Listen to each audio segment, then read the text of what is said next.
Hello दोस्तों, मैं हूं सुप्रभात और आप देख रहे हैं सुप्रभात टैक्स सॉल्यूशन चैनल।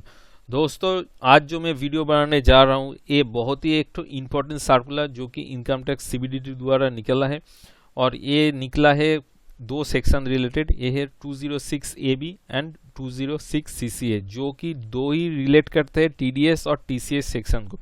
और आप देख रहे हैं ये निकला है 21 जून, मतलब आज ही निकला है ये जो सर्कुलर, और सर्कुलर नंबर है 11 ऑफ 2021। क्या है दोस्तों, मैंने बहुत पहले एक तो वीडियो अपलोड कर दिया था जो कि आप एक बार देख भी सकते हैं, क्योंकि कानून जानना आपको जरूरी है, इसीलिए आप देखेंगे। ये एक्चुअली कॉम्प्लायंस का जो बार्डन है टीडीएस डिडक्टर का, उसका बार्डन थोड़ा कम कर दिया गया है। कैसे देखिए एक बार, थोड़ा सा मैं टीडीएस जो एक्चुअल कानून है 206 AB एंड 206 CCA एक बार बोलना चाहता हूँ। कब ये सेक्शन में टीडीएस काटा जाएगा?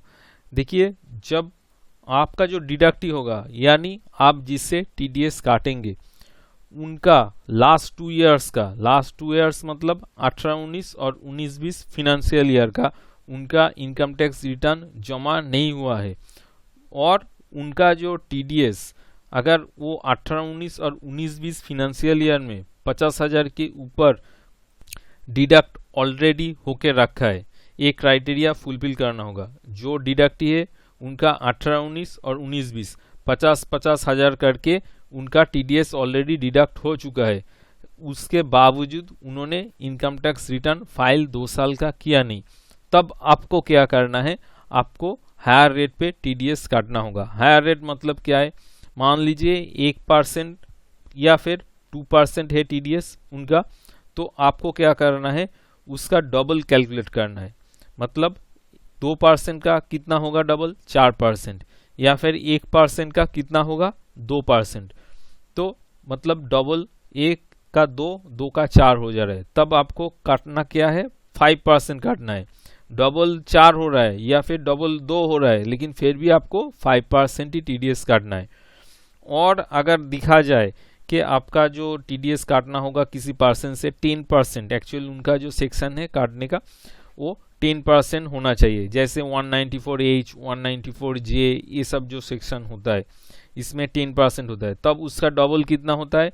20%। तो आपको 20% काटना होगा, मतलब 20% या 5%, उसमें से जो हायर है उस रेट पे आपको काटना होगा टीडीएस। वही इधर बताया गया है 2 टाइम्स एप्लीकेबल रेट।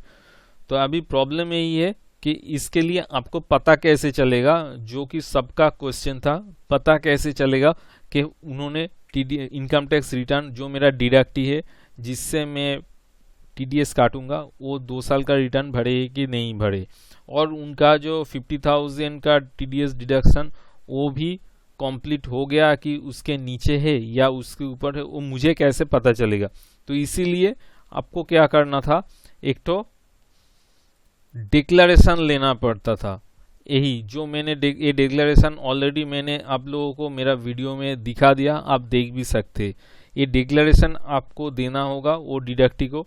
ये डिक्लेरेशन उन्होंने भरेगा, और इसमें क्या है? इसमें वही जो मैंने आपको बताया है वही सब सारे चीज़ लिखा है कि मेरा 50,000 के नीचे है टीडीएस, या फिर मेरा टीडीएस काटा नहीं है पिछले 2 साल में, या फिर मेरा टीडीएस ठीक, मेरा इनकम टैक्स रिटर्न जमा किया हुआ है। देखिए फॉर्मेट में ऐसा ही है, असेसमेंट ईयर 19-20 और असेसमेंट ईयर 20-21। तो आपको इधर क्या भरना है? Section made which return is filed, कौन से सेक्शन में आपने TDS income tax return file किए है, डेट ऑफ फाइलिंग भी आपको देना है, और एक्नॉलेजमेंट नंबर भी 2 साल का देना है। उसके बाद डिक्लेयर भी करना है we are not specified person, और आप लोग को मैंने बताया भी था स्पेसिफाइड पर्सन का मतलब क्या होता है। देखिए स्पेसिफाइड पर्सन का जो क्राइटेरिया है वो एक है, he has not filed ITR for both for the last 2 years, ITR is expired, मतलब लास्ट 2 साल का 18-19, 19-20 में उन्होंने आईटीआर नहीं भरे हैं। और उसके बाद more than 50,000 total TDS and TCS has been deducted in his case for both of the 2 year. ऐसा भी हो सकता है कि उन्होंने इनकम टैक्स रिटर्न भरा नहीं है और उनका जो टीडीएस है लास्ट 2 ईयर का 2,000 करके 4,000, मतलब वो भी स्पेसिफाइड पर्सन नहीं है, वो अगर रिटर्न नहीं फाइल करेगा तो उससे आपको कोई मतलब नहीं है। जिसका टीडीएस 2 साल में 50,000 करके 1 लाख के ऊपर जाएगा, उसका ही आपको हायर रेट पे टीडीएस काटना होगा। तो ये सब कुछ डिक्लेरेशन जो मैंने दिखाया था, ये सब कुछ डिक्लेरेशन आपको लेना था, ऐसा डिक्लेरेशन का फॉर्मेट है। लेकिन आज एक ठो नोटिफिकेशन आया है जिसके अंदर बताया जा रहा है कि ये सब टैक्स डिडक्टर का बर्डन कमाने के लिए, घटाने के लिए एक तो टूल आया है। मतलब टूल आया है नहीं, टूल आएगा इनकम टैक्स पोर्टल। देखिए, compliance check for section 206 AB and 206 CCA, मतलब ये जो फंक्शनलिटी, ये फंक्शनलिटी आ जाएगा जब, तब आप जो टैक्स डिडक्टर है आप खुद ही उनका पैन दे के आप खुद ही देख सकते हैं उन्होंने जो आपका डिडक्टी है वो इनकम टैक्स रिटर्न फाइल किया है कि नहीं किया है।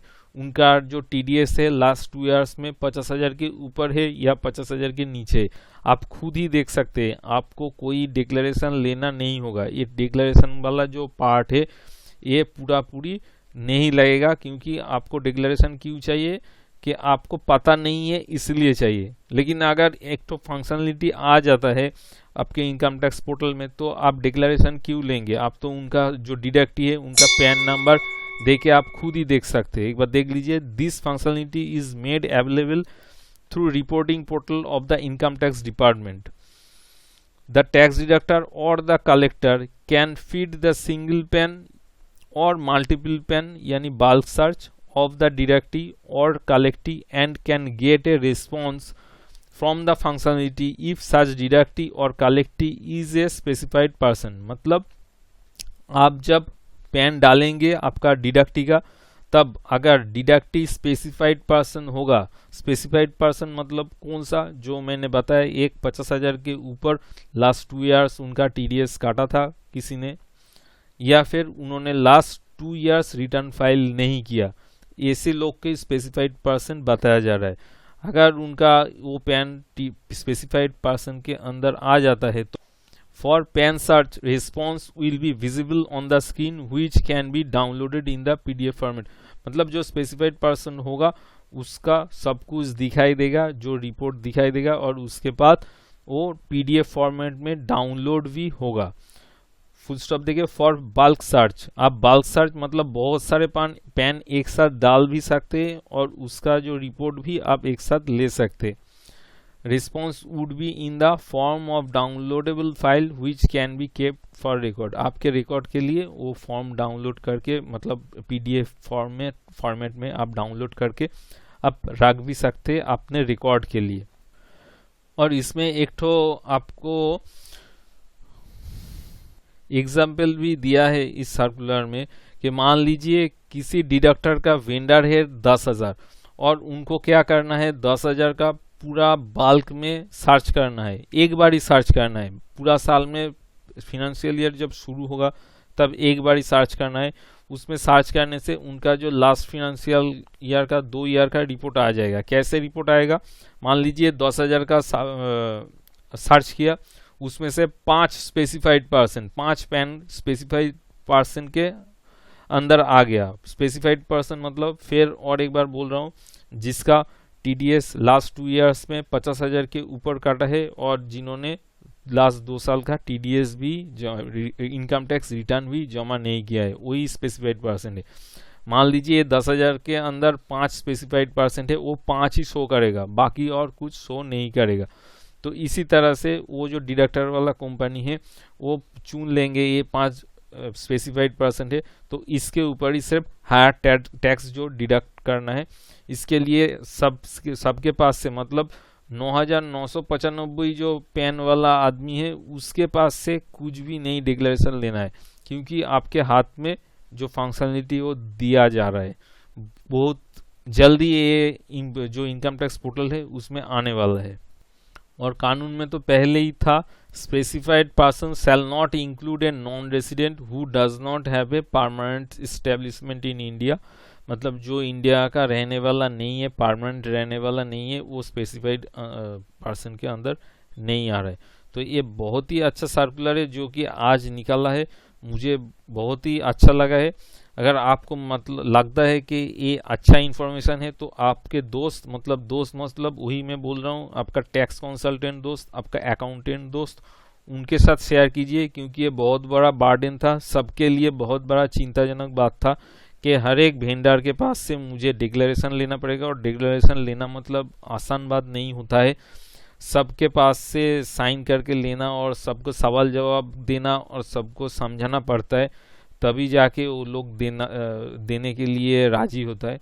तो अगर ऐसा सिचुएशन हमारे हाथ में आ जाता है कि किसी के पास से डिक्लेरेशन नहीं लगेगा, हम खुद इनकम टैक्स पोर्टल में देख सकते हैं, तो इससे अच्छा और क्या होता है। तो अच्छा लगे तो वीडियो को लाइक शेयर और कमेंट करना मत भूलिए, शेयर तो जरूर कीजिएगा अपने दोस्तों के अंदर। Thank you for watch this video.